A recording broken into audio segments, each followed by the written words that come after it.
All right. Well, hello everyone, and welcome back to Growing Up Alien. We've been kind of quiet for a while. We've all of our, not only me, but all of our guests have been sick. It's been rolling around. And actually, this is not a natural illness. Anyway, you all know, right? We're preaching to the choir here. But our first guest after the plague experiences we've all had is a wonderful person I've been chatting to on and off now for over a month. And this is Amber. And Amber is a physicist, an engineer, and she's worked in some different high security places that she's going to tell us a little bit about today, as well as an experiencer. So I'm going to hand it right over to Amber. And we've been having some very interesting stories, and I know our group will be very curious to hear your firsthand experiences because I always say, disclosure isn't going to come from the government. It isn't going to come from celebrities. It's going to come from regular people. And that's Right. why we have this channel, So it's regular people with amazing experiences coming forward in an environment that's meant for regular people, as you can see by the way we're dressed. We're not by the way, I got a chicken over here, you got a cat walking by, right? Not, Yeah. right. We're not showing our boobs and we're not doing that. I'm gonna shout out to Nate on that one. I'm glad he said it finally. And even Ashton said it. He said if I was a woman, this would be so much easier. I just have to wear those tight, low cut Oh my God. I loved that video that he shared. It made me laugh. yeah, It what's the really truth? did. Yeah, It the, really is. Like, it really is. It made me laugh. It just like yeah, it tickled me. So that yeah, was fun to watch. yeah, it's just some of those things. I don't know. I don't know. Like I said, you can, we don't care, but it's just like I said, we're here for regular people who have amazing things to share, and that's I'm in my barn clothes. I know upstairs always wanted me to look, and I do look professional sometimes, but it's wind chill here. It's 20 degrees. We have ice everywhere. It's just been a shit show for the past 2 days. So I'm just focusing on survival at this. I'm totally there with you. Me too. Right, it's like and that and of course recovery and with that actually I have chicken poop on my knee, but with that, right, I'm not on a spaceship, right? I got chicken poop. Anyway, they'd be like, oh my god, but yeah. So Amber, you again, you're a physicist, but you're using it towards the engineering, so you've been able to get to work in different facilities. Would you like to open up with some of your like what experiences you feel comfortable sharing with us? Yeah, sure. So I think I'll just stick with like the different like experiences that I've just experienced while on the job. I'm not gonna go into details about projects or anything like that. Thankfully, they're like irrelevant to the topic. And So, that's, I mean, that realize, I work with you both and I together, we work with, we have friends or who are in these fields, and it's very, like they know you're on. I mean, we all know, I've been under mind control and everything like that. So they know what right. we're doing. They know you're on here tonight. Right. So it's a safety issue because you haven't got any protection. Like I said, the regular people don't have any protection and they disappear. So we have to Oh, be for sure. Yeah, for aware of, sure. of that. So for sure. I Yeah. mean, I think the only protection people might have would probably be having like a large number of people in their life, like a large support group. Just like for regular people, like 10 years ago, I probably would have been, maybe like, 9 or 10 years ago, I probably would have been fine. Um, because I used to know like, I was in a different place in my life. I used to know like it was not unusual for me to know hundreds of people. I know that sounds crazy, but I used to go to what is often labeled as a mega church. So now if I went back and they saw me, they would totally recognize me. They would remember me and be like, "Hey, good to see you again. What you been up to?" But like, now like I don't live close enough, that's like 3 hours away now. So like back in the day, I probably would have had that cushion just for having that many people know me, and Right. especially like, and plus on top of that, with it being a mega church, and I knew people who were on the staff, and I knew the pastors and stuff like, and they knew me. So, hey, bud. Um, so that would have been a little bit harder for them to do, but now I'm like, I'm not, I mean, obviously I'm using internet, so I'm not like off the grid. But I live in a place that, I've never, I didn't grow up here. Um, I literally moved here for work after I graduated from school, and after I got my bachelor's in physics. I literally moved here for work. Right. Um, so so I didn't know anybody here, or anything like that. So like, and that's probably one of the most bizarre experiences I've had, between me and my husband Jeremy, because like he's had this complaint too. Um, and just to let everyone know, I live in Huntsville, like, well, in a small town near Huntsville, Alabama, and we frequently commute to Huntsville. So, I'm sure there's a lot of people who are in this, who do research in this field and things like UFOs and this kind of the technology related to such, and all of stuff like that, are aware of Huntsville, Alabama, and so it has a history of its own. I mean, this is where Werner von Braun Yeah. came. This is where it didn't really like click with me when I first started working here, because when I first started working, I have a huge passion in aerospace. That's what I wanted to do. I love aircraft. I love spacecraft. It was just something that I really wanted to do because I have a huge passion for it. And so, and it was the closest place to where I was currently living where I could go. Otherwise, I would have had to go somewhere to like either Texas or California or something like that. So this was the closest that I can come to without having to move across the country. And so one of the first things I noticed about this place is that there the people are very strange. And I think it comes with that history. And I think Dave Rossi confirmed this with me.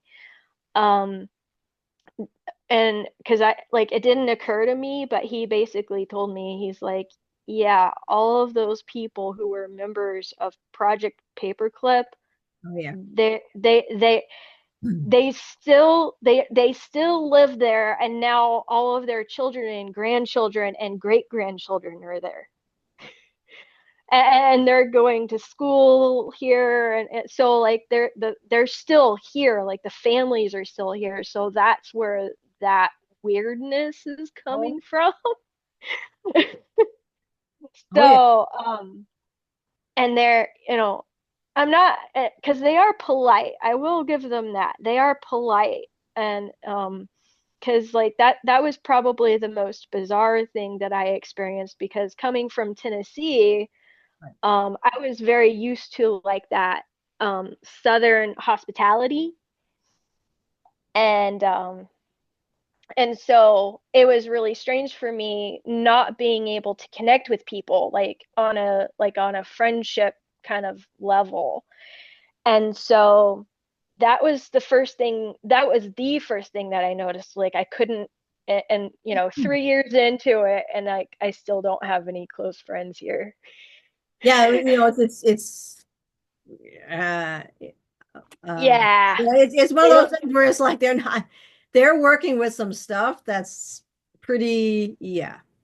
Yes, they're working with Pretty they're smoke and mirrors, and like they're not gonna. It's weird. It's almost like you walked into a realm of like vampires or something, or something like. yes, yes. And Twilight Zone, yeah, for sure. so one of the things that I noticed early on, because like I wanted, um as you probably figured out because of my passion, what I wanted to be able to do is like I wanted to be able to work on do engineering on either, and I wasn't too picky. I was still a little picky, but I was not too picky. I wanted to work on either aircraft or spacecraft as an engineer. And I would have taken either. Well, I very quickly learned that that's not at first. I'll give you first impressions first. My first impression when I first started working here was I was like, oh, well, that's not what they work on here at all. And so I was very disappointed and very disillusioned. So I got very bored very, very quickly.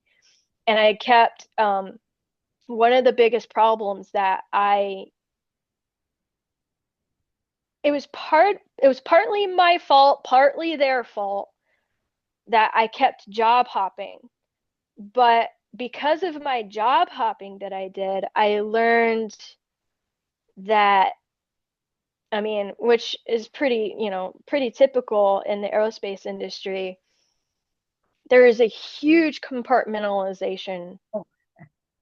method that they're using. And There's so a guy I there was a guy, I met a guy, retiree up here, and he worked in the aerospace industry, and he says, you don't even know what's going on. He's like, it was all, he got fascinated with me because of my work with the, extraterrestrials and the advanced technology. And he was like, oh, and he was like, yeah. I mean, I think anybody you talk to that's is in that arena, they're gonna be like, oh yeah, they know there's some weird stuff going on. Yeah, yeah. And the more like, because like my without getting into too much detail, my dad also works in that industry. Okay. Yeah. Um, he's like, I'm super new to it. Like, I've only been in the industry for about 2.5 years, and my dad's been in it for roughly 6. So he's still new to it as well. Like, he's been doing engineering for like roughly 30 plus years. But so he worked in private industry for the majority of that, and only recently he got into the aerospace industry. He got into it before me, but that was kind of my advice to him because again, we were living in Tennessee at the time, and my dad, like, he was having trouble finding work, and I was like, hey, just to let you know, because like I was still in school and I was looking for jobs while I was in school, and I was like, hey, just FYI, I'm looking online at all the available engineering jobs out there, and they're not in Tennessee. There's a few. There's a few, especially like if you look in East Tennessee, Knoxville, Oak Ridge, which was where I was at. Um, if you look in that area, there are engineering jobs out there. However, it's very compact. It's a small area, it's very compact, so it's extremely competitive. So, you know, for me, as a recent grad, good luck getting in. Unless I had like several professors who were like, "Oh yeah, thumbs up, she's great, stuff like that." So I knew I wouldn't have a chance. So I just told my dad, I'm like, hey, if you're having trouble finding work in Tennessee, because he was in Middle Tennessee, he was in Murfreesboro, Oh yeah. which Okay. is which is near Nashville. And I was like, Dad, you should start looking out of state. Yeah. And come to find out, he started looking in Huntsville. And so he got that's how I got in. So he managed to get in. a few years before I did, and then when I graduated, he helped me to get a job in there.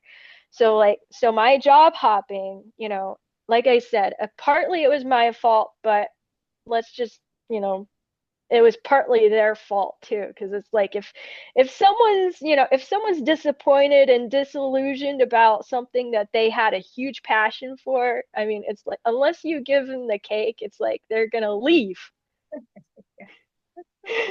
Like big surprise. Yeah, yeah.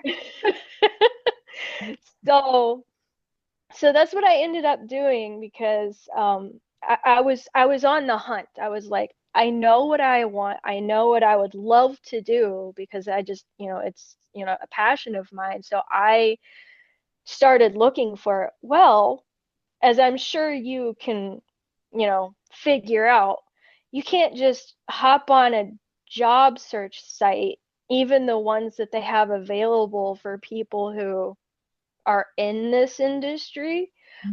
Um, Even the job descriptions are like, Oh, you have no clue, no clue. they're Absolutely, and I cannot tell you.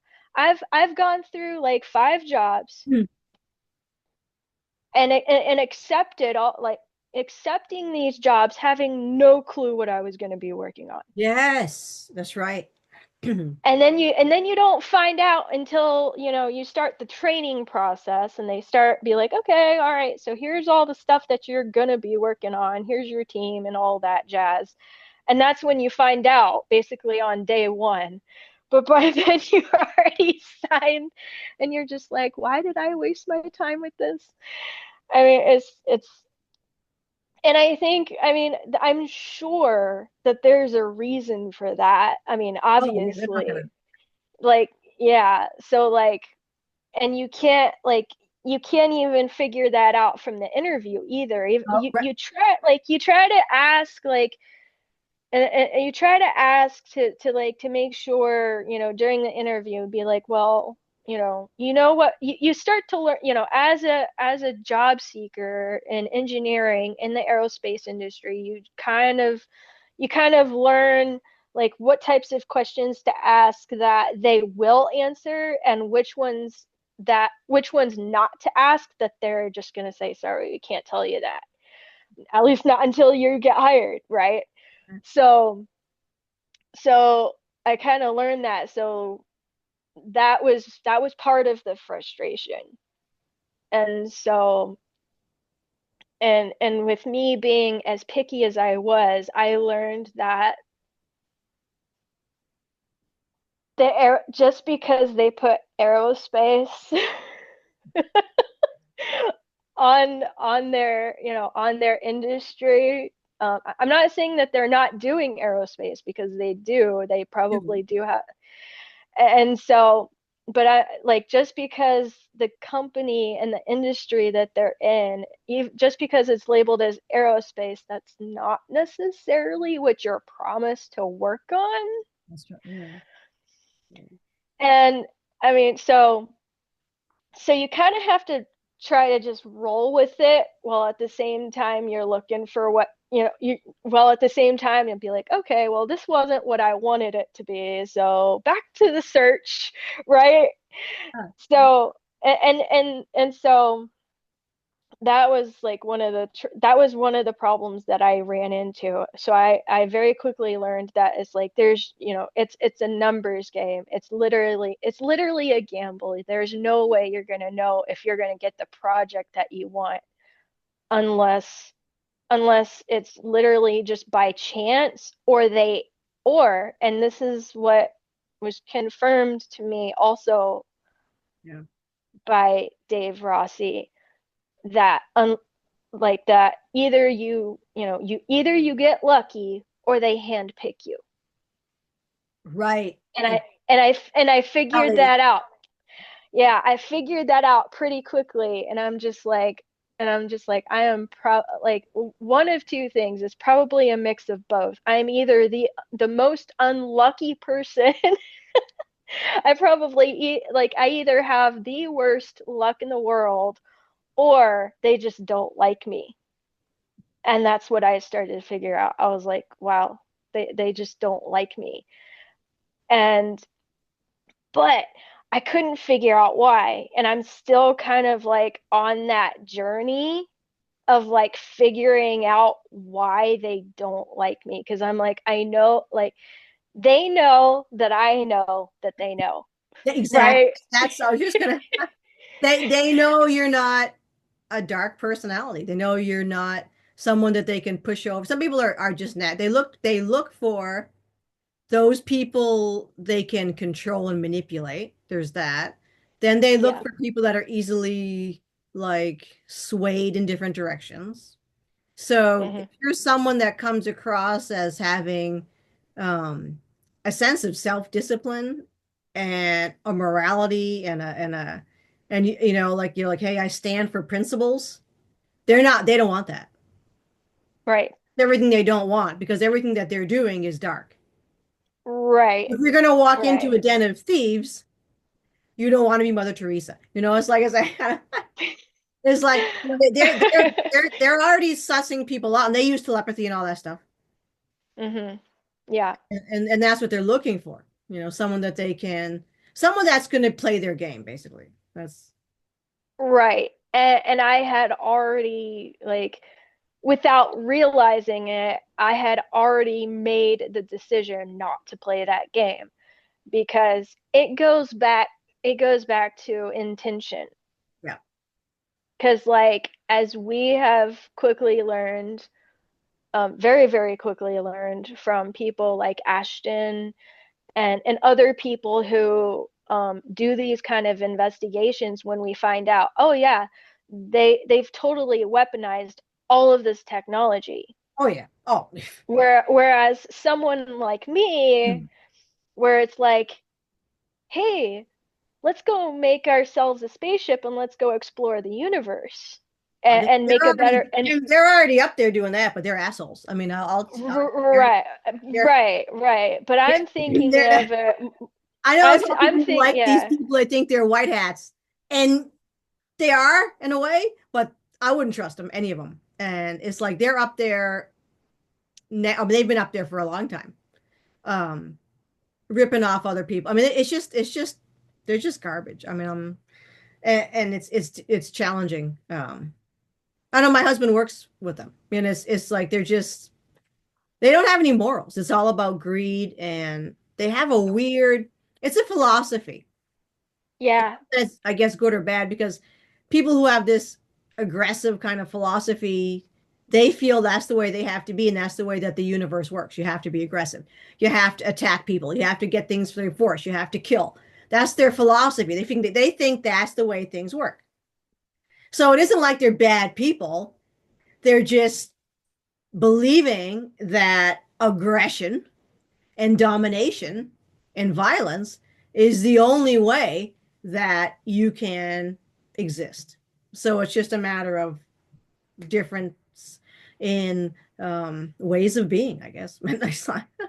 I guess, yeah. And that's like and that's the game that they're playing, and me, like I said, not realizing it, that was my Yeah, choice right. to not play that game. Because, like, for me it's like, okay, let's make this available for everyone. Let's switch out our, Yeah. Toyota Tundras for a UFO, so we can, pack up our camping gear into the UFO and go fly over to Mars and go camping on Mars for the weekend. Just that's like, in my mind, that is like the perfect, future life that I would hope for literally everyone. Because it's like like totally like innocent. It's like, hey, like I said, let's go pack up the UFO with our camping gear and let's go run over to Mars and go camping for the weekend. Well, So that's the kind of. that's more the benevolent. But I use these are just terms, because to them, the benevolence are idiots. Mhm. If you think in terms of let's have a society that's sustainable where everybody, has a good life so that we don't have conflict, or we mitigate conflict, and everything fairly it runs fairly smoothly. Everybody's happy. To them, that's not a doable solution. It's again, it's out of it's that there's a balance upset, and they're being pushed, but it's just not seeing eye to eye. That's the way it is. Yeah, yeah. And you have more insight into, because like I haven't, oh man, there's so much there's so much information involved in this. Like I don't have as much connection to the guys upstairs, as you like to call them. I don't have it, as far as I'm aware, I probably do have a stronger connection than I realize. Of course, definitely. Yeah. It's probably mostly because it's mostly because I still have a life here. Like I have parents. I have a husband. I have pets. So like I still have like that connection here, and I want to have that best life for them too. So like, so as far as like getting that kind of information, like I'm not actively seeking it out because, because of like, my parents and my husband and family. So like I want that, okay, that perfect life that you guys have up there, I'd like that to be available for everyone down here. And like you said, they don't want that. They don't want Well, that. they don't. It's because again, it's a philosophical mindset. I mean, it's not a sustainable one, Right. but they don't see that makes them fight harder. The fact that they see life as uphill both ways, and it's only one in which, again, the same thing, violence and greed and hierarchy. So, it never would occur to them to reveal any of this stuff to the general population, mostly because the general population doesn't even exist for them. They're it's it it's a non-consideration. Well, they don't interact with us. And I Well, they think wouldn't. They don't. you're, no. we're, No, but ultimately we're slaves to them. We're like a, yeah. and the collateral damage idea. And they take that mentality upstairs. So it's it's going to be interesting to see how this integrates. And give me a separate video about what galactic politics with regressive, what you call, I mean, it's just everything's a viewpoint, because there's a lot of beings upstairs that have very different viewpoints, and some of them are hurting others. So what do you do Yeah. when you get to a point like we are here, where the capacity to hurt others becomes extreme? Any capacity to hurt anyone is a red flag, obviously. But Yeah. now that capacity is, very, very serious and significant. Um, and the negotiations have to be upped and fortified with these, that's the industrial military complex. Where Yeah. it's going to go, I don't know. I don't know how they're going to. I mean, they're, like I said, these people that you were working for, they're already upstairs, and is it a last gasp for them? Probably, but they're sitting on a can of worms or Pandora's box, basically, at this point. And like I said, we're going to see where it rolls. I think it'll be catastrophic one way or the other for everyone. Well, not us. We're going to I be like mean, eating popcorn, but well, I mean, I mean, like I don't know what. So still the majority of people are unaware, especially the people who are and I get it, but especially the people who are in like legitimate survival mode. And when I Oh, say legitimate survival mode, I mean the people who are like homeless, yeah, living out of their cars and stuff like that. They're unaware, but yeah. as soon as they all find out, there's Oh, gonna we're be gonna shit hit the. oh, there's gonna be hell to pay. It's yeah, I guess Eh, it's above my pay grade how they're gonna. We are such a, excuse my Gaelic, I swear all the time. I can't find even strong, like fuck isn't even a strong enough swear word now. It just doesn't feel right. But this planet's a social worker nightmare. I mean, it's just a massive enslavement of billions of people to the extreme. yeah, I don't know. Like I said, it's above my pay grade to even imagine how this is gonna play out. Because it's not something people talk about. Oh well, it'll happen slowly. It's like, yeah, a lot of people don't have that.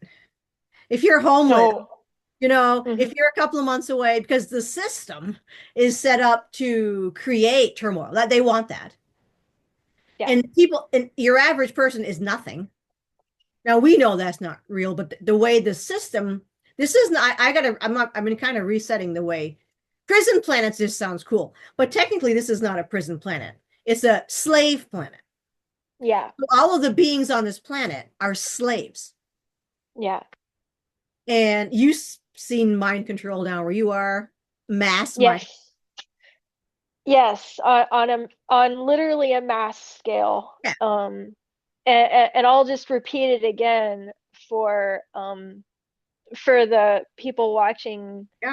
online, that what I have seen in the Huntsville area, because of the location, because of the arsenal, Yep.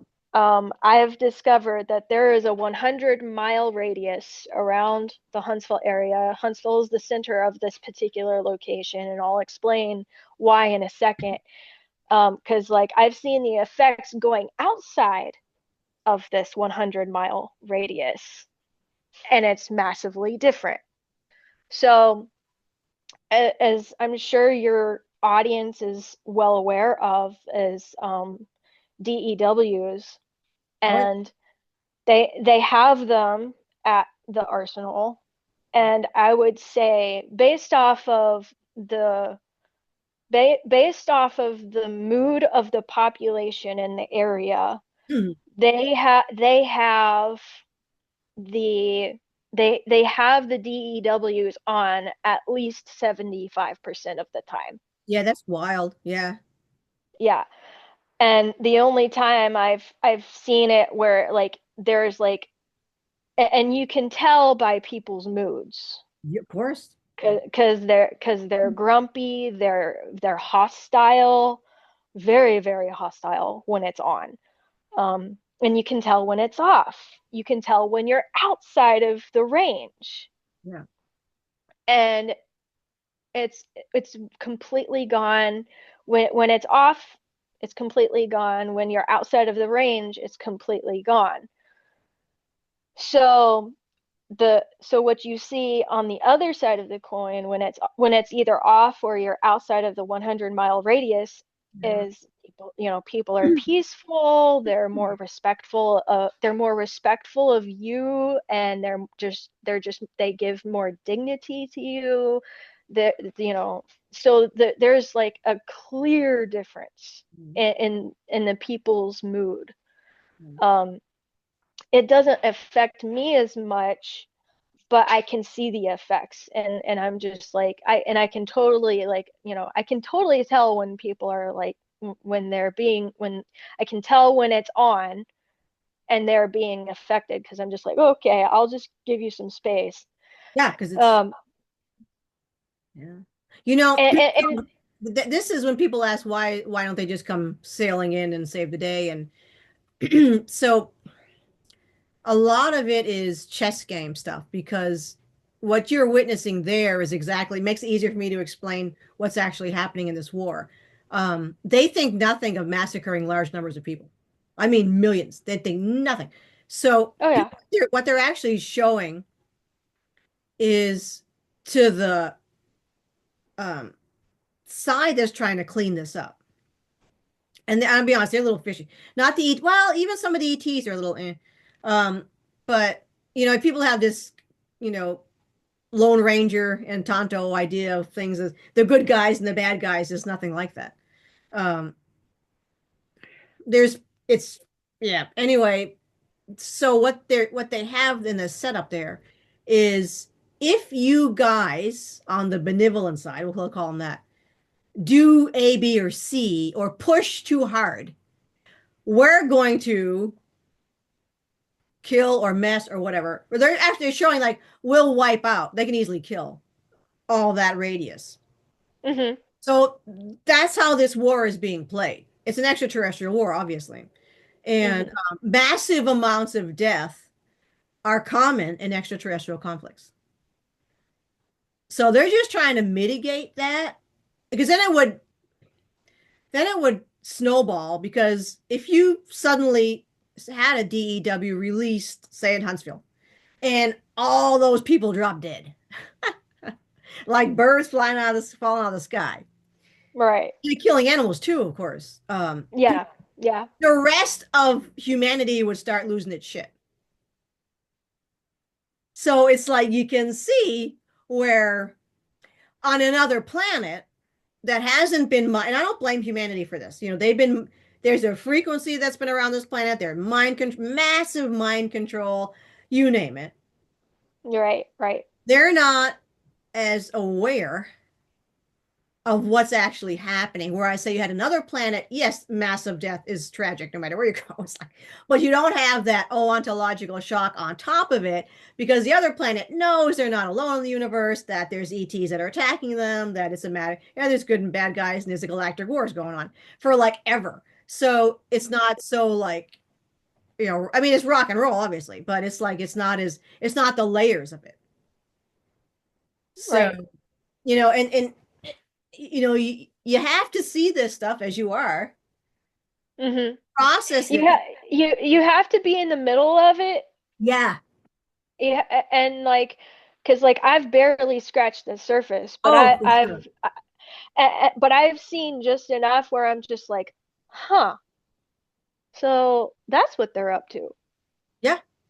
And it's me, like it's not even stuff that like I've seen. Like this is stuff that I've just figured out just from observing, Yeah.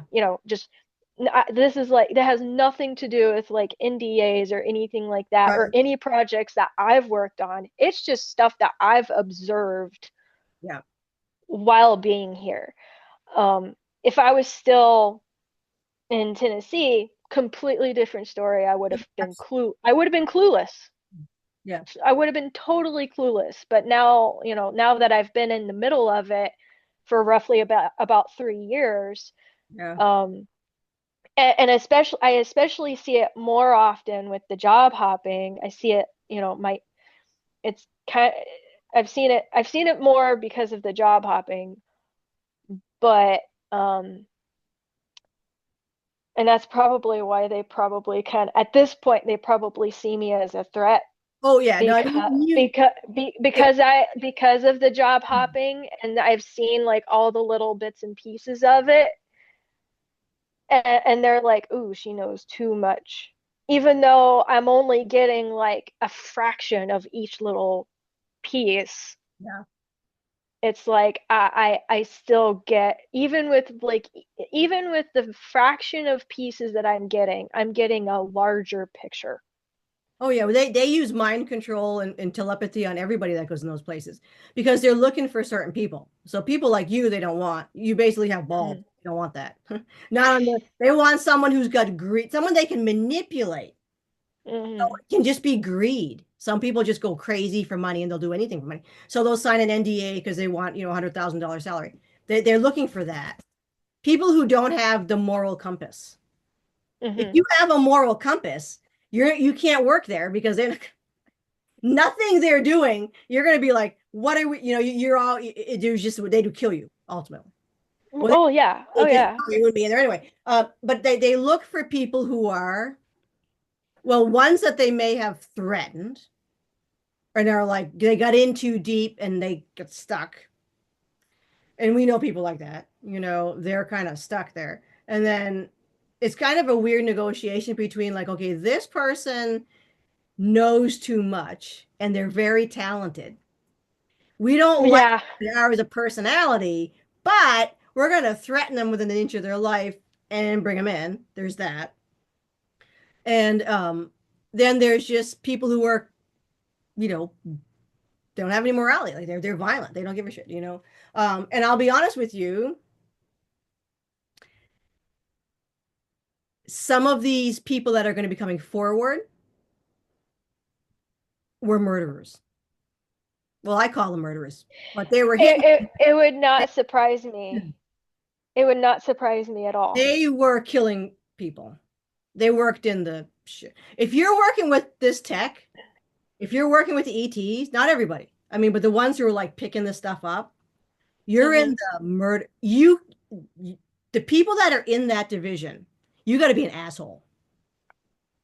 But then what they Yeah. do is mind control them. So it's like this is the darkest, darkest, darkest realm. When you start thinking with the ET stuff, Yeah. you're great. I mean, you're in like that's because that's the technology that is the realm of the paperclip, is the realm of the Nazi, is the that's Well, we've already seen that with one of the people who came out. oh yeah, What's more his than name? one. What's his well, one of them that I know of. What's Yeah, his name? yeah. I Jake don't name I Garber? don't name we don't name names generally. Oh, yeah, yeah, yeah, yeah. But But everybody, what at least people, everybody watching this kind of like, oh yeah, we know, right? Yeah. well, I mean, he almost outright admitted it. Oh yeah. Well, see, anybody you see that's coming forward like that is under the control of the bad guys. Yeah. They're under extreme control of the narrative. So even though like I said, I put quotes around the good guys. Mm. Um, yeah, they're not on the level of what we would consider on the level, I guess. They're not. This is not Mr. Rogers' Neighborhood. This is not what we would Yeah. do on our planets. This is dark. It's a dark planet. Yeah. I mean, this is, you know, it's layer upon layer of asshole, basically. So Yeah. they're being, and you can feel it, like, and yeah, I wouldn't honestly pay it. Any of these whistleblowers coming forward, any of that narrative that's actually making the mainstream and like blowing up the internet with clickbait and all that stuff, that's all controlled. Yes. Yes. So And they like to like make a they like to make a lie truth lie yeah, sandwich. exactly. Yeah, exactly. You can dip it in your bullshit sauce. Yes. So like, the bread, the two pieces of bread are your lies, and then the one little piece of meat truth, Yeah. and if Yeah. if you have enough research experience plus work experience in the field, you can kind of you can kind of weed out that information. Oh yeah. Which I've been able to, because like I've heard a lot of complaints, Yeah. and I get it. I get it. I've heard a lot of complaints, and it's only because they've been on the outside, Hmm. and they've never been on the inside at any capacity. Yeah. Not even like just barely scratching the surface like I have. But I know just enough where it's like, they'll make complaints about certain whistleblowers, and they're like, oh, well, he's just a cheesecake or whatever. I'm just like, well, I can pick out certain things that they'll say, and I'm like, okay, that one right there is a lie. Hmm. That one right there, when someone asked a question and they gave a certain answer, Yeah. they gave a certain answer, and I'm like, I can almost guarantee you that the true answer is 100% yes. And it's only because it's just I've like I know that that's what like I know that that's what they would say. If you know, if you were in a different room and everything was, set up properly and everything, the answer would be yes. Oh yeah. And I get it. I understand the complaints people are making, and they have every right to, but it's like, and I'm like, but like I said, because of the experience that I have, I know certain answers actually mean yes. Yep. And so, Yeah. I'm not going to teach anybody. I'm just Yeah, like, that's, that's that's what I like, say. Yeah. yeah, that's Have like, to that's you not the, have to you have to be in it to because it's like your brain, because your brain doesn't work that way. If you're a normal person, you're not a psychopath. So you have to like get into almost a psychopathic mentality to understand just what these people do and how they reason and how they think and what kind of processes are being laid out. exactly, exactly. But I would never cross that. I would never cross that line ever. I just, I don't like knowing how they think. Oh, I it's don't terrible.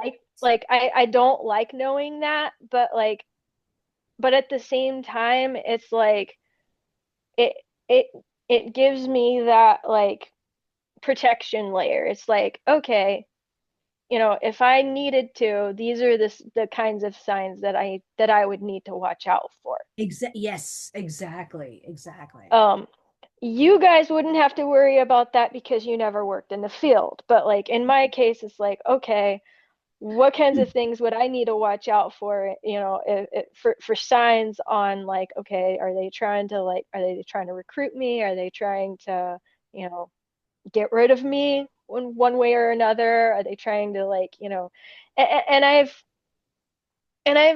think I've seen like, so there's probably three different ways Mhm. that, they've got the recruitment that, they'll do like either recruitment, or they'll do, you know, they'll just delete for the lack of a better word, so they'll either be recruitment, deletion, or make you out as a crazy person. Yes. Yeah. Yeah. And I've seen all three attempts Yeah. Absolutely. in my own personal life. I've seen all, and they have different ways of doing each one. Oh, yeah. They're very, very creative. They have a great imagination. They're, Yeah, yeah, yeah. And not in a nice way either. And so I've seen all different ways of each one, and none of them really worked. Not really. well, there's always something a little wonky. It's like, Yeah. yeah, it's just something that you two it's there's always something a little off, that they never get it quite right, I think. Well, it's because they can't get it quite right They because they have to lie. Yes, right. Yeah, yeah. They have to lie, and I'm just like, and that was one of the tactics that they used, and I'm just like, that, sorry, it's not gonna work, bro. you can't you can't lie. And like, and the saddest part is that I have proof of the lie, and it's just like, yeah, you screwed up on that one. Yeah. Well, they You, have full power over anybody, so it's kind of right, right. And that's like, and that's one of the things that I've seen, and this is where the experiencer part comes right. Yeah. Yeah. in. And this is the part, like when I heard, and some of this stuff, like some of this stuff I'm totally new in the information, things that I've learned, and a lot of it comes from you guys, people who like are done the research and stuff like that. And one of them was the oh, what's it called? The where they can look back in time, looking Oh, glass. oh yeah, yeah. The looking glass technology. Yeah. So I know they've used that on me. Oh, oh yeah, definitely. Like to like and I mean to the extreme. Oh, Um they've used it on me to the extreme, and again it goes back to like I'm not even sure like why they went so far back into my life. The biggest indicator, and I didn't realize this, was when, I know it seems way off topic, but there's a reason mm, for me bringing this up. When I met my husband, before we got married, when I met my husband and we started dating, mhm, um, there were, and and he's a little bit a part of this too. I don't know to what extent, but like it has something to do with his family, and um without getting into too much detail, there was abuse going on, okay. and I actually caught on like when like I met him at work, and I had caught, like we started out as friends. Hmm. So we became friends at work and we just got closer as time went on. And when you work with someone, 8 hours a day, 5 days a week, you really get to know someone. And we were, I was in my 20s and he was like just he was 19, so like he was like right there, so we were young, and that's so easy to do when you work with someone that free, that much. It was a full-time job. When you work with someone that much, you get to know them really, really well, especially at that age. And so I, before we even started dating, I figured out, I was like, dude, you're being abused. Did you know that? And he was like, he completely oblivious. Um, and it was in the form of, um, if he didn't do what he was told, he Hmm. wouldn't get fed dinner. Wow. Okay. Yeah.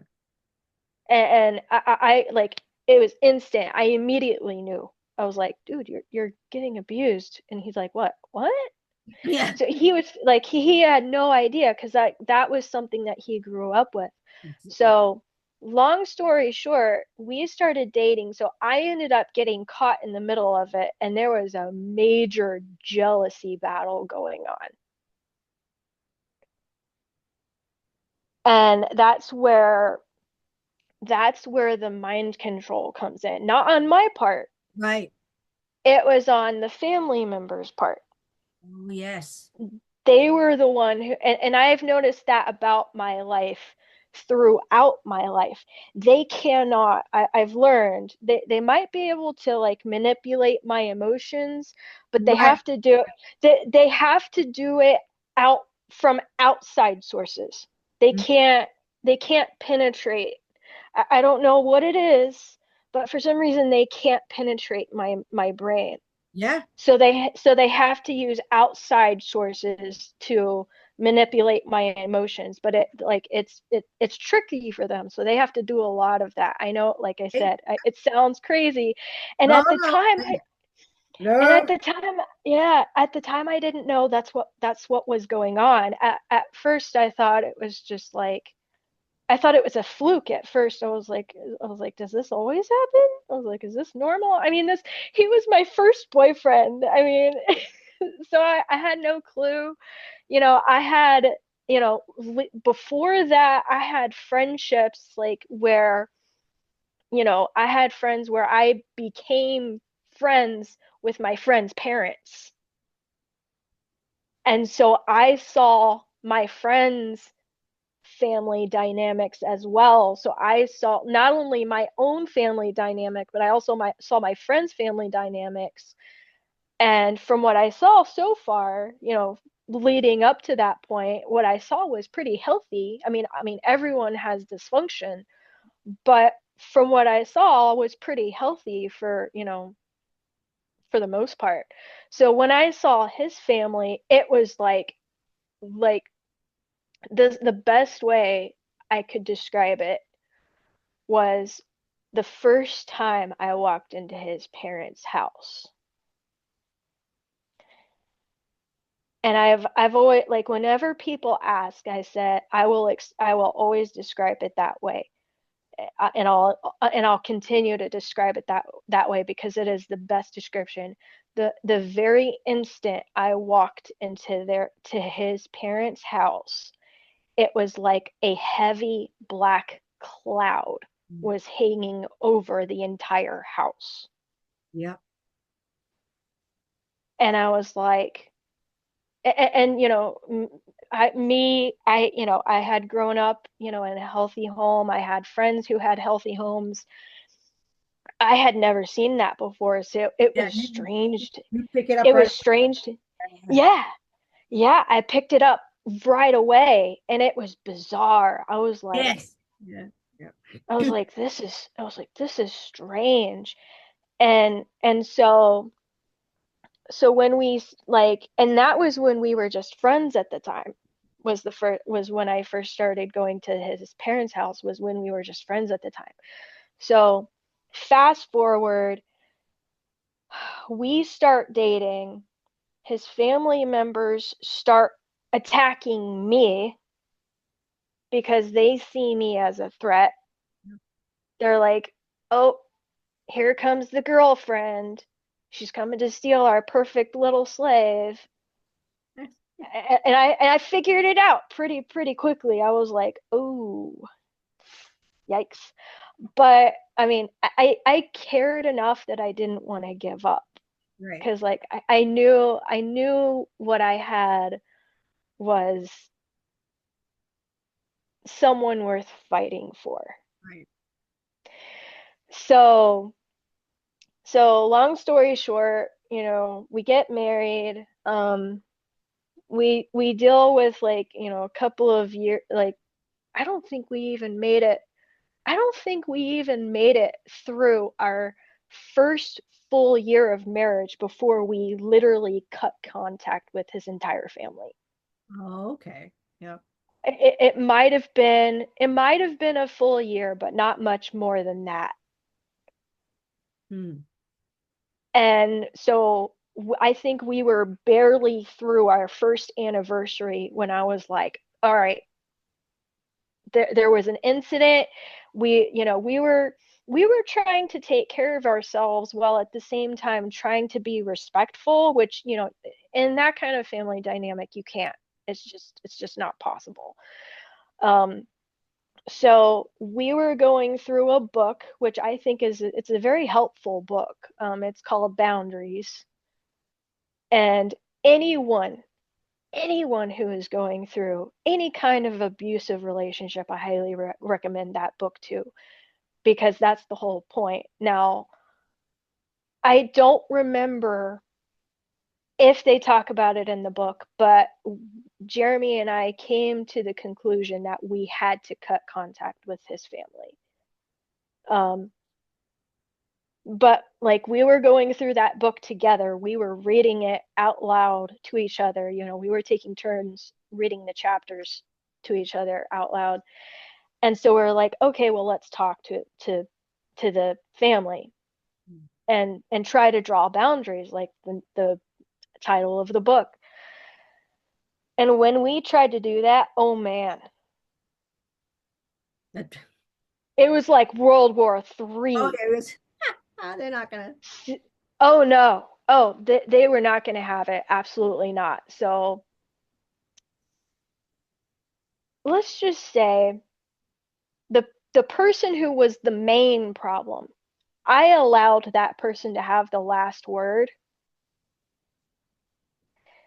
and I'm going to make that person regret those last words to me for the rest of their life. Because that was the moment that I picked up my stuff and walked. Yeah. And the biggest FU, I guess. the biggest FU that I have ever seen, because Jeremy, he's like he's a kitten. He's a little puppy. He's the most gentle person I've ever met. The biggest FU that I have ever seen him do was when he picked up his stuff and followed me. And I didn't say a word. Not a word. So so I know that was a long story, but like that was like, but that's the thing. It didn't stop there. I Oh, thought it would. I thought that would be the end of it. I thought it would. And so that's when I like even after even after we cut contact with them, I started to deal with things like, you know, I mean, it was during the time and even after I was dealing with things like losing my job, which was incredibly insane. Um, lost my job. Um, couldn't find a job for a couple of years. Tried to join the military. Long story short, I couldn't because of medical history. Um, so so then I went through like a very long period of unemployment at, working really, really hard to try to find another job until finally someone gave me some really good advice and I took it. They said, "Why aren't you going to school?" And I said, "Because I don't want to take out student loans." And they said, "I think student loans is worth it to mhm. invest in yourself." Best advice anyone has ever given me. And I was like, "Okay, I'll take it." Yeah. So so I dealt with losing my job, unemployment, couldn't get into the military. Um, while I was in school, when I finally got into school, found out I had a learning disability. Um, also, while I was in school, I also, without any reason, there was no reason for this. Even though I have a medical history, I had a TBI, traumatic brain injury, when I was 7, but it was like 20 plus years after I suddenly started having seizures. Wow. Oh, Again, like it didn't make any sense to me. The doctors tried to explain it to me. They're like, "Oh, you just had a delayed reaction from your TBI when you were 7." I'm like, 20 plus years? What? Are you guys insane? that's funny. 20 plus years. It didn't make any sense to me, and I couldn't figure it out. And I kept with the place that I was in my life, I kept thinking, well, I'm just like, oh, I have a bunch of enemies, people are cursing me, and that's what I thought was what was going on, which was probably part of it, but now that I think of it, they were Yeah. you know, they were Yeah, they mess with your life. They stop you from being able, they stop all the stuff happening for you. Like, so you can yeah. never, and it never makes any sense. That's actually how they derail us. And Hmm. almost everyone like us has been like, yeah, I've had all these things happen in my life that make no sense. Because they're manipulating stuff. They're Yep. looking Yep. past technology, but they have the ability to manipulate timelines and all kinds of things like that. And I like, and across all of this time, like I finally managed to like it took a lot of work, but I finally like I even had to transfer schools. But after I transferred to a different school, which turned out to actually be a better one, um, so that was a plus. So I finally managed to graduate after a lot of hard work. You know, after transferring and after a lot of hard work, I was finally able to graduate. So that was the one thing that they couldn't keep with they couldn't keep that from me. They couldn't keep me from graduating. Thank God for that. So at least I was able to get that. So when I really started to, because I didn't like, even when I started working here, like I knew something was off, like because it just kept, you know, when you have this much bad luck, Well, that they did right. it's just like it's That's just like yeah, yeah, yeah, yeah, yeah. it's just like where like it's just like that no one in my life that I personally know and no one that I've ever seen either online or just anyone that I've ever seen has ever had this much bad luck. Well, you're going to meet a lot of them now in this Yeah, arena. yeah, You're yeah. meeting now. I really am. They're So gonna. like Oh yeah. and that's how like when I met I call her Legia because that's how she introduced Yeah. herself to me. Yeah. So when I met Legia, We're called Linda. We call her Linda on here, Sobe. They'll know Linda. right, right, Linda. So when I met her, I basically explained like not everything, but I explained a lot of the things that I was going through, and I'm just like, I don't get it. And I'm like, I don't know what's going on. And she's like, oh, well, that's the bad guys, doing their thing. And I'm like, dude, that totally makes sense. Mhm. It's like that explain like it's the only way to explain how much bad luck I've had throughout my entire life. Yeah. And so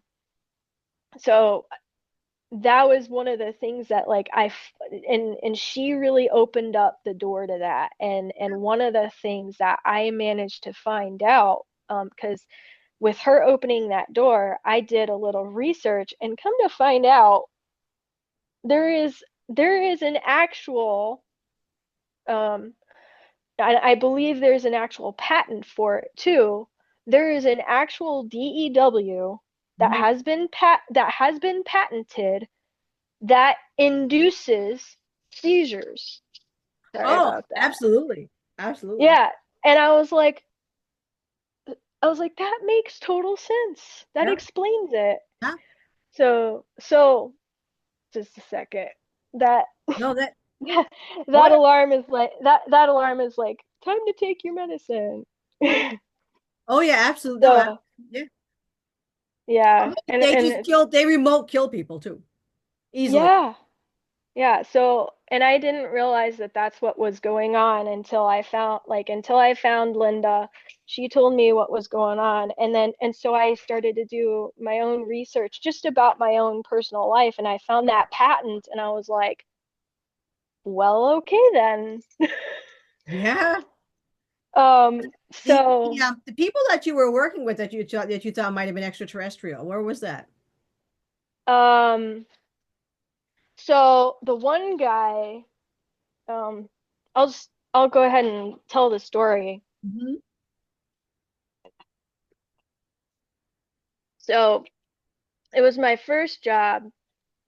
Um, I was working as a subcontractor for another company, and they subcontracted me out to Northrop Grumman. So I was not a direct Northrop Grumman employee, but I was a subcontractor through another company. And so I probably should plug in before I run out of battery.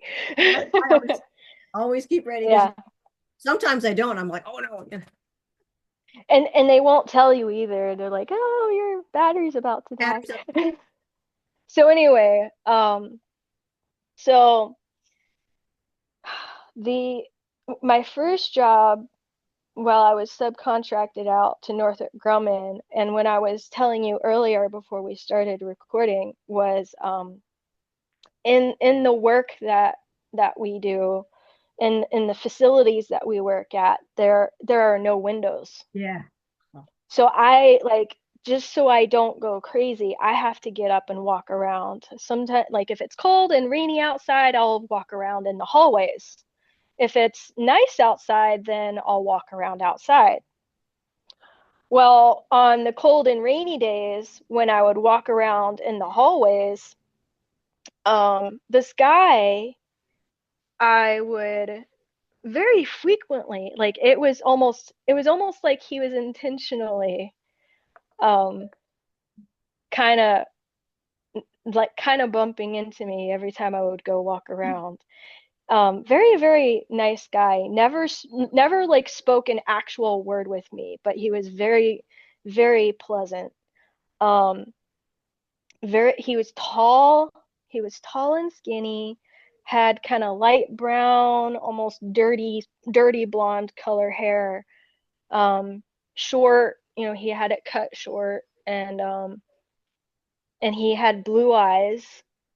Um, but he was, and I instantly knew the first time I saw him, I instantly knew he was telepathic. yeah. And not only that, like I started to want like and so when I realized he was telepathic, I would project my thoughts out and say hello.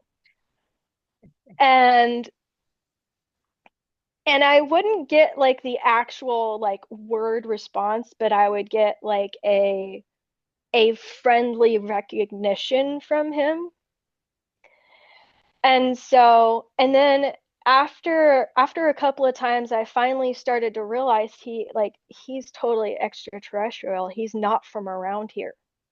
I knew that. Hmm. And he figured out that I knew. Oh, well, that, But yeah. it didn't bother him. It didn't bother him at all. But like I said, the entire time that I saw him, and I know he probably, like, even to this day, because that was like 3 years ago.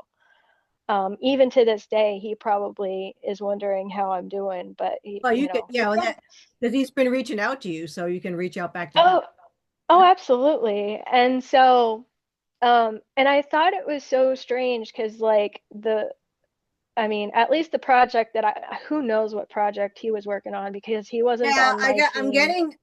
getting he's saying that he wanted to talk to you and spend time with you, but it wasn't what he couldn't because of the situation. But Yeah. now you guys can. And Oh, there's yeah. quite a few the extraterrestrials tend to work in aerospace, computers, technology type stuff. There's a lot of them that are here. And as another woman had a very similar story to yours. She was working in aerospace.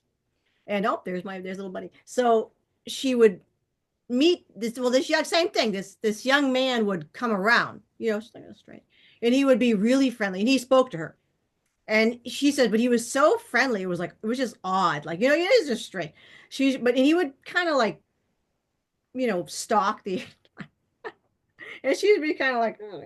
This, I mean, he's very nice. He was very, very nice. And it was just okay. And she said, but he's very beautiful, tall, same thing. And he had very smooth skin. And she said, but there Yeah. was something like, Yeah. you know, definitely, one way to know is it just to have a telepathic conversation. Yeah. But he would ask her how she was doing, how you doing, everything's good, but like almost Mr. Rogers neighborhood kind of feel. And but she would just pick up this sense of there's this sense of compassion and connection, which is so Hmm. odd. You almost never feel you're like, this is so odd. Because I met a guy who was working at a store around here, and you could feel his aura like 20 feet away. Oh. And it stopped me dead. And he was just a cashier because they can be in those situations as well. But Hmm. it's like I've never felt something like that, around a normal Terran. And it was just, I'm just like, what? And it was just like, there's just something that you like, you know, don't know how Mhm. to process in that kind of situation. I didn't telepath to them or anything. I was just friendly with them. Because it's a store, so you're not gonna like. But it was just like, but I'm just thinking like, you know, we could be friends,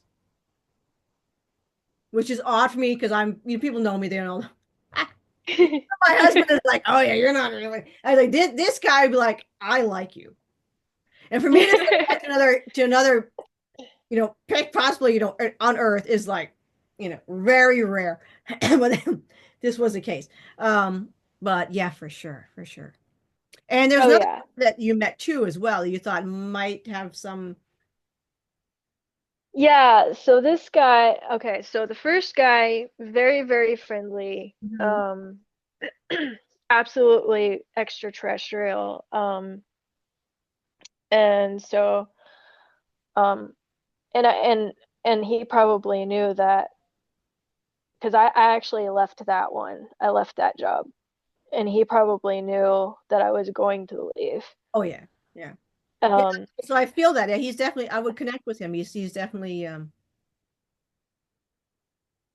made a link with. yeah, and yeah, yeah. So it's so strange to be And I talking actually about think this you might because actually meet again at some point. oh, I would love that. I would love that. Yeah, we'll That would set be that. great. Let him know. Let him know.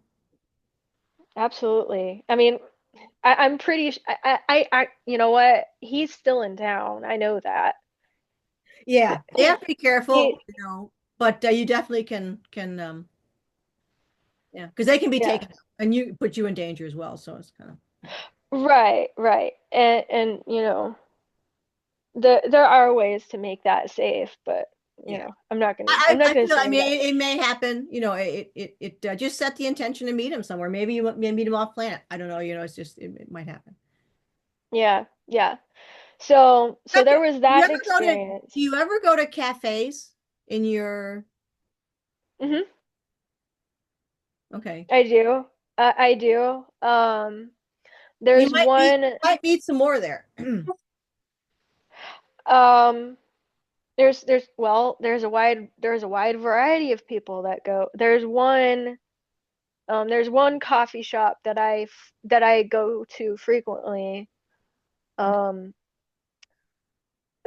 and there's a wide variety of people that go there. That would be the one. Yeah.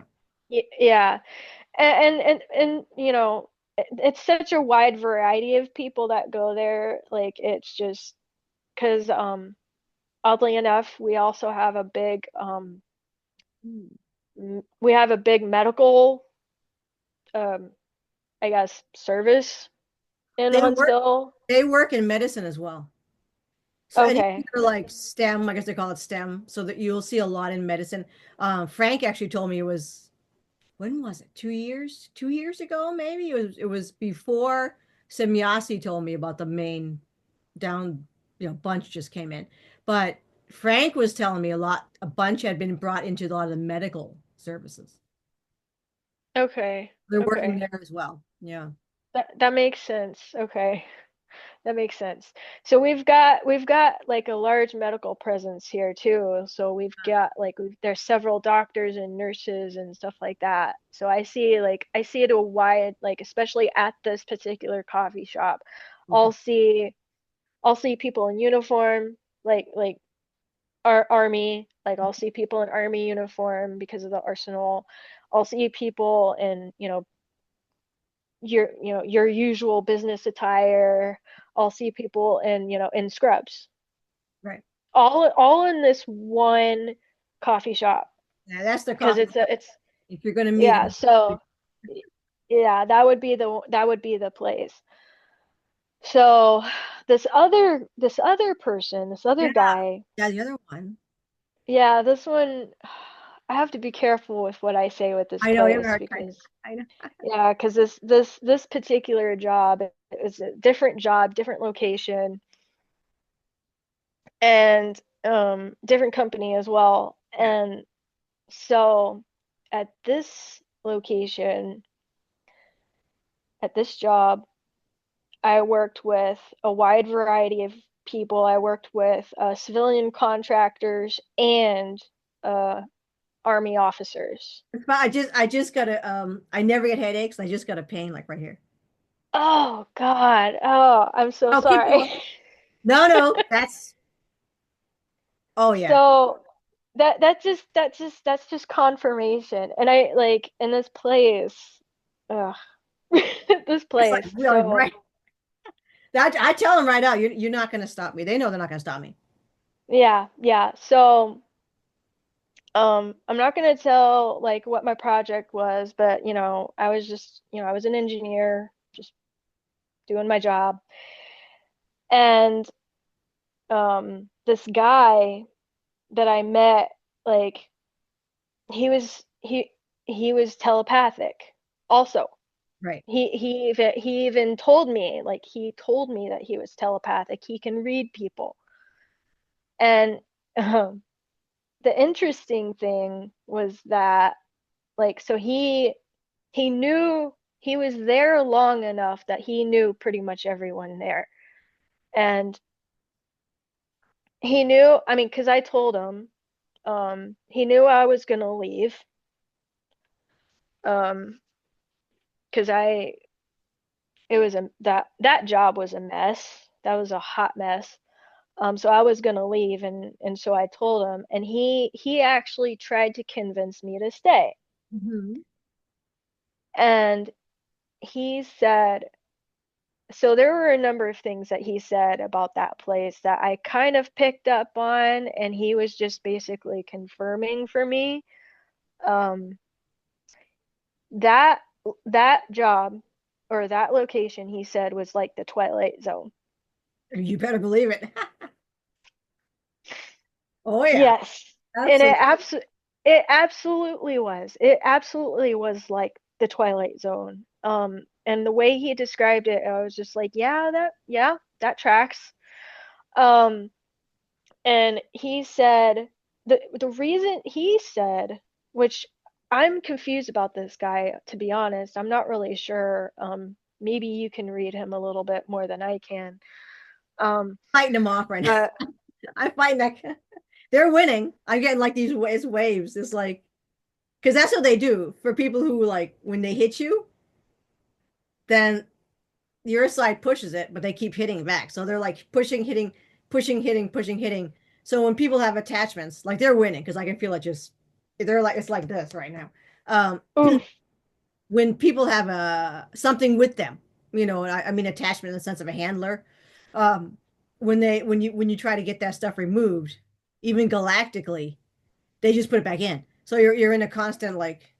So a lot of people who are in these programs, it's just a constant like back and forth. I was never in the program, but it's like they still try to take out the envoys and stuff. So, but yeah, we won. okay, okay. So is that, yeah. So he wanted me to stay, and he tried to convince me to stay because he said this, and these were like almost his exact words. He's like, "Because you're a good person, and we need more of you." Mhm. That's what he Probably going to said. clone. They're probably going to clone you and use you in the programs. We Oh, need more ugh, of you. ugh, gross. Yeah, that's what they were going to do. That's gross. Uh, Yeah, because uh, they were going to super soldier you. You're going to get fucked big time. oh. So that's what I mean. Like, oh yeah, of course. They're great. Yeah, that's just gross. Oh yeah, yeah. It would have been rock and roll. So so that's what, and it's probably because, nah, I don't want to say that. You probably know what I mean. I pro like you probably know why he wanted me to stay. Yeah, you're telepathic. They know you have psychic abilities. Yeah. So they were going to take you So out of the normal section because there's always layers to these things, and take you into the. You actually you're lucky you got away, to be honest. got away. More like they kicked me out. Yeah, they can yeah. Yeah, it's I was gonna walk anyway. What I was trying to do was I was trying to be the responsible adult and get a job lined up first. No, no, no, no. He's trying. This is not a good time, baby. a cutie. Um, but I was trying to get another job lined up. I was trying to be a responsible adult and get another job lined up first before I left. And they were like, "No, we're gonna fire you first." Um, and I could almost guarantee you they wanted to do it that way because they didn't want that on their record. Of course. Yeah, they have all that. Yeah. They didn't want that on their record because they and they and I before I got fired, I very quickly learned that they did that to a wide range of people. Oh yeah, because they're fishing. Yeah. That's what they do. And and I was so so he was telepathic. And so and and I and and like you said, I mean it kind of makes sense that he was part of the push pull kind of. And I remember Galactic Voyager talking about playing both sides, Mhm. and it kind of makes sense that that's what this guy is, Yeah. Well, I that think he's playing. for a lot of the people would understand if they may be watching a JP with Michael Sala. So that's what I'm talking about. You can see, someone who's very gentle and sweet like JP and still very qualified. When he goes on these missions, the other people are total assholes. I could just like jump to the computer screen and like shoot them. So I shouldn't say that on here. They probably take me out. Let's get banned. But you can, so when you watch him speak and the experiences that he has with these programs when he goes on these missions, almost everybody, he's not everybody, but almost everybody he works with are just assholes. And that's what they're dealing with. Yeah, They're just, and Ika showed me, the officers and different, he's like, it's just, but they have to, they have to be professional. But yeah, yes. And it's the same way on the civilian side too. yeah, yeah, Same way. Exactly the that's same a big, way. that's a big hurdle, it's a regressive planet and it's a regressive, all the Star Trek future and all that shit is like they're regressives. They're not, this is not Star Trek. This is in reality, the secret space program and Solar Warden is really heavily manned by people you wouldn't want to spend time with. I just ha yes. I just had something just dawned on me because the you mentioned the secret space program, and something just dawned on me about that particular location. Mhm. We It's so funny because like this was like right before I even found out about this stuff, like this the darker side of these things. Um, It's 80% dark. we had and I couldn't figure, like, while I was there at that particular job, the one that the telepathic guy, the one that he asked me to stay, um, we had astronauts. And they said flat out, we had astronauts come to our location to do like a talk, to like, Oh, yeah. do like a presentation.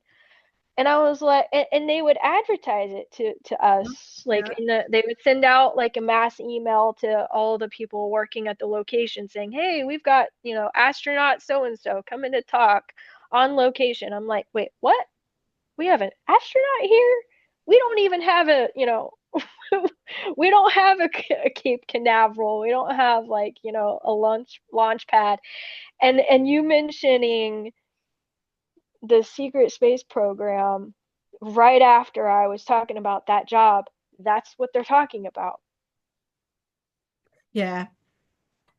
They were looking for, That's it was really, that was fishing. That's why they brought them there. Yeah, entrapment. Like, can you remember? I know it says, well, we know NASA. Um, so anyone who's an astronaut worked for NASA, right? Enough said. Yeah. Right.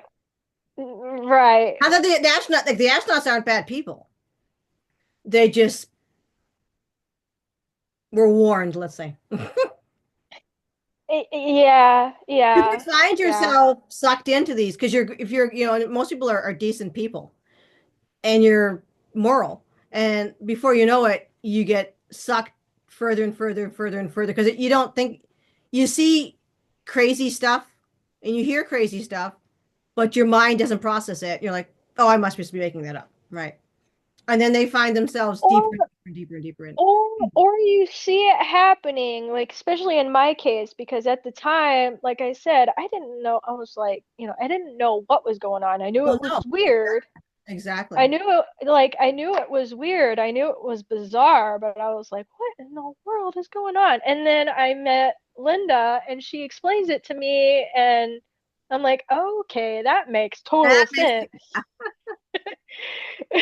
So now as far as this other guy, the second guy, as far as like, I don't know if he was extraterrestrial. I'm not sure. I don't think so, but I know he had those abilities. yeah. I know he has those abilities. And so he even like he tried to here's the interesting thing, because like I said, he told me he can read minds. He knew things about people who worked on that location. He knew, people who were good, people who were dark, and I was curious. I wanted to test him. So I was like, okay, so can you read me? And again, like I said, this was before I knew anything. Um, so he gives it a try and he's like, yeah, you're hiding something. And I'm like, am I? Because, with me, like I was being very straightforward with, you know, so I didn't know what he was talking about, but like I think it was because he read something about me that I didn't even know about myself. I think it was about your envoy status, your enemy Yeah. combatant. So you didn't even know that. Like now you're At, an enemy. at the time, no. I had no clue. And I think That's he what was you were trying to, hiding. See, because you were infiltrating and you didn't know it, but you knew it. Like subconsciously you know it. So a lot of the envoys are starting to, kind of come online very quickly. Because they're like, oh, wait a minute, all this stuff clicks. So that's why he said, you're an enemy combatant. So you basically were a spy working in their agency. So he's like, that's what he read. So yes. I And didn't. he and he was trying to fish that information out of me. And since I didn't know it You myself, didn't he know it couldn't. yourself, right? Yeah, since I didn't know it myself, he couldn't get it out of me. So he's like, oh, you're hiding something. I'm like, what are you talking about, man? Yeah, he could feel that. Yeah, he could. Yeah, definitely, definitely. Yeah. Well, So like, yeah. you Well, know, Amber, I wanna thank you so much for coming on tonight. And we usually run just a little few hours, and it's hard for people to take the time to watch the whole show. So I want to make sure they get to really enjoy what you're presenting. So be maybe great to have you on sometime with Linda, and we can have a little chat about something else or whatever rolls along. There's so oh much yeah, stuff going on right now, so it's try to take a break, but then something crazy happens. That's what I have to. yeah, yeah, that'd be great. Mhm. But anyway, awesome. I'm sure everyone's going to really connect with that, and hopefully, some of our viewers who have similar experiences are going to say, like, "Well, that. Wait a minute, this is something I experienced too, and I want to come on the show." So awesome, and we always wish everyone for in these wild rock and roll times that we're going through now, much Hmm. joy and abundance, and have your popcorn, and definitely even add in some champagne or coffee in this case. There's going to be some shit happening. So you need more than popcorn for this. Um, but awesome. Well, thank you so much once again, and we'll wish all our viewers a wonderful evening. Say goodbye to them. All right, Gran. If I can get Just fumble around. There.